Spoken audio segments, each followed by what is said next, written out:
Всем привет, с вами Виктория Ню. В этом видео будет стемпинг без штампа для стемпинга при помощи пигментированных гель-лаков. Сделаем с вами слайдеры, заготовки. Ну, посмотрим, для чего нужны эти вообще слайдеры, да и нужны ли вообще. Также такую 3D-бабочку сделаем и такой нашумевший дизайн, стеклянная роза. Ну, поработаем немножко с верхними формами. Если вам интересно, оставайтесь со мной, и я желаю вам приятного просмотра. Первоначальные действия, как обычно, гель-лак наношу на пластину, скрапером убираю лишнее. И тут стоит заметить то, что скрапером особо тщательно убирать лишнее не нужно. Вот как смахнули, так смахнули. Затем при помощи ватного диска и ацетонсодержащей жидкости убираю гель-лак с ближайших рисунков. Отправляю пластину в лампу и через 30 секунд при помощи диска и опять-таки ацетоносодержащей жидкости просто протираю пластину. Рисунок остается, а вот эти вот незначительные разводы, они замечательно отходят. И вот такая вот звездочка у нас получилась. Такой вот готовый слайдер. Сами слайдеры можно хранить какой-нибудь там в альбоме в каком-нибудь. Ну, я храню на силиконовом коврике, мне так удобно. Единственное, слайдеры получаются очень-очень тонкими, и они могут, знаете, так вот скатываться. Поэтому сверху я прикладываю просто пленочку. Готовые слайдеры могут храниться очень долго. К тому же не забывайте то, что они сделаны при помощи гель-лака. Ну и воспользоваться ими вы можете в любой момент. Если вы не успеваете отпечатать рисунок с пластины на штамп и со штампа на ноготок, то тут эта проблема просто-напросто отпадает. Мало того, заготовки можно сделать заранее, а при клиентах просто приложить уже готовую заготовку на ноготок, посмотреть, как это будет смотреться, и если уж понравилось, то тогда уже закреплять. В этом способе исключается вероятность плохо отпечатанного рисунка, так как тут просто мы, ну, грубо говоря, на пластину нанесли гель-лак, и этот гель-лак полностью рисунок заполнил. После полимеризации вы четко видите рисунок, и к тому же он уже никуда не смажется ни при установке, ни при хранении. К тому же такие стемпинг-слайдеры можно перекрыть любым гелем и не бояться, что рисунок смажется. Устанавливая подобный стемпинг-слайдер на ноготок, его можно двигать, собственно, как и любые другие слайдеры, то есть размещать на ноготке именно так, как вам нужно. Ну а если вдруг клиент в какой-то момент там передумает, то его можно снять просто-напросто и снова разместить на силиконовый коврик и хранить дальше.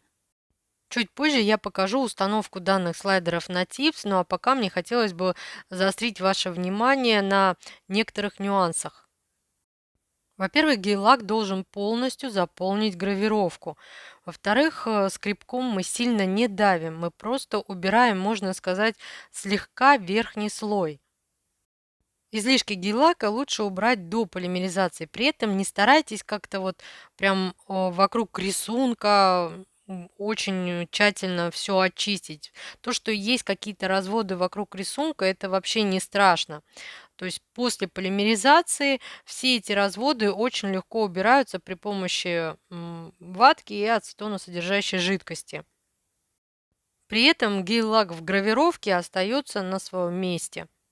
Снять рисунок с гравировки можно при помощи тонкого пинцета, ну, либо поддеть иголочкой, ну, вот чем-то таким остреньким. Главное не повредить сам рисунок.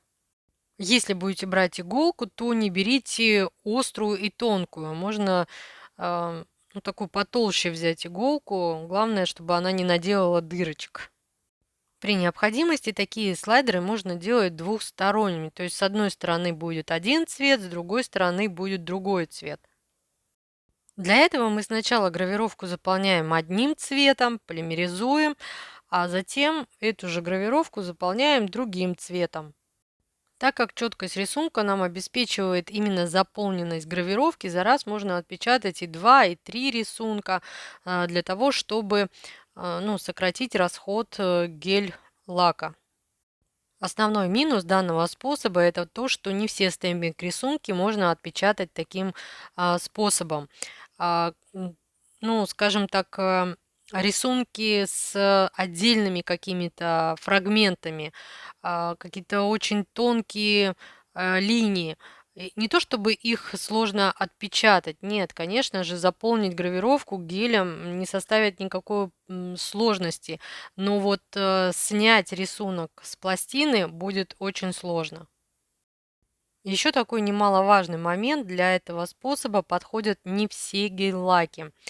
А, Здесь подойдут гель-лаки именно однофазные, без липкого слоя.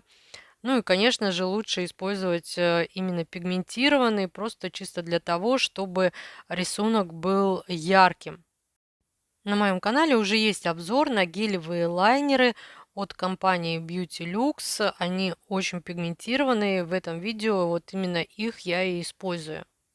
Также для этого способа подходят гель-краски, преимущественно без липкого слоя. У меня такие есть от Dance Legend и от Beauty Lux, и они также подходят. Ну а вам свои краски, чтобы проверить, нужно будет все-таки попробовать в этой технике.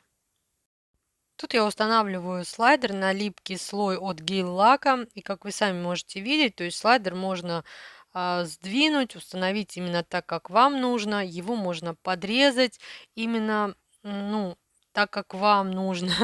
Единственное, помните то, что слайдеры получаются действительно очень тонкими, поэтому тут главное его не повредить. Ну и как я уже сказала, если вдруг по каким-либо причинам вы вдруг передумали, то его можно снять, снова поместить на силиконовый коврик и дальше хранить.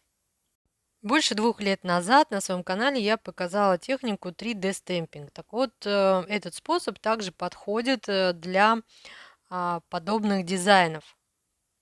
Вот тут я решила не убирать лишний гель-лак с пластины. Вот видите, он немного вышел на другой рисунок. Покажу вам, как это быстро можно убрать.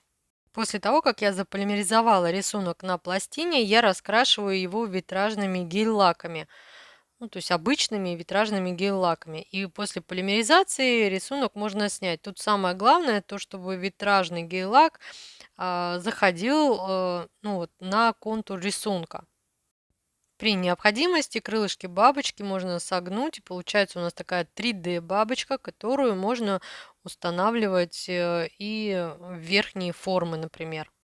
Думаю, вот тут вам хорошо видно, что рисунок полностью поднялся с пластины, и даже усики у бабочки также ну, отпечатались. Готовую бабочку в плоском виде можно установить сразу на ноготок, ну а в сложенном, ну, в 3D, скажем так, варианте можно установить и верхние формы. Ну а теперь давайте покажу, как легко убрать заполимеризованный гель-лак из гравировки. Ацетоносодержащей жидкостью убрать это сложнее. Проще всего это сделать при помощи липкой стороны скотча. Вот таким образом.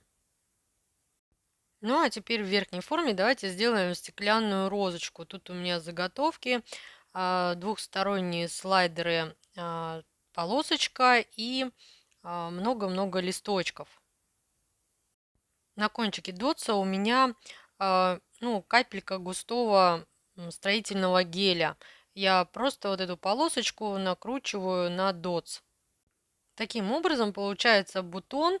И вот этот самый бутон мы уже при помощи опять-таки геля прозрачного устанавливаем на верхнюю форму с внутренней стороны.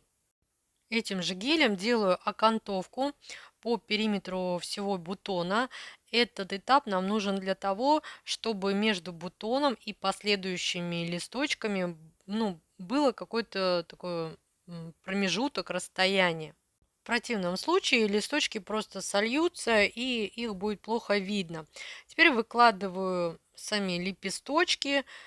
Сначала у меня там ну, помещалось 3 лепесточка, но чем розочка становилась больше, тем лепесточков вокруг становилось, соответственно, тоже больше. Затем снова бортик из геля и еще слой лепесточков. Так мы делаем до тех пор, пока нас не будет устраивать размер и раскрываемость самой розочки. При этом не забывайте смотреть именно еще и лицевую сторону, то есть какой она получается с обратной стороны. Так как лепесточки очень тонкие, розочка смотрится такой воздушной, невесомой. Мало того, она получается не особо объемной. Последний ряд лепесточков я выкладываю чуть ли не вот лежа их практически выкладываю. Тут самая высокая точка это вот этот вот самый бутон, который мы устанавливали в самом начале. То есть ширина вот этой вот полоски, это и есть вот высота вот этой розочки. Так как между лепесточками есть просветы, с внутренней стороны закрашиваю просто это все гель-лаком. На этом этапе розочку можно снять с верхней формы, ну а можно дополнить композицию. И затем уже, когда придет клиент, установить вот такой вот готовый дизайн.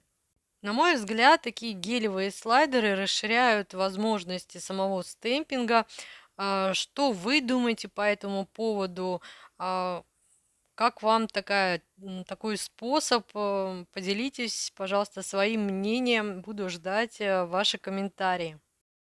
Вот такое видео у меня в итоге получилось. Если я была для вас хоть чем-то полезна, пожалуйста, поддержите меня пальчиком вверх. Ну а я, как всегда, желаю вам всего самого наилучшего.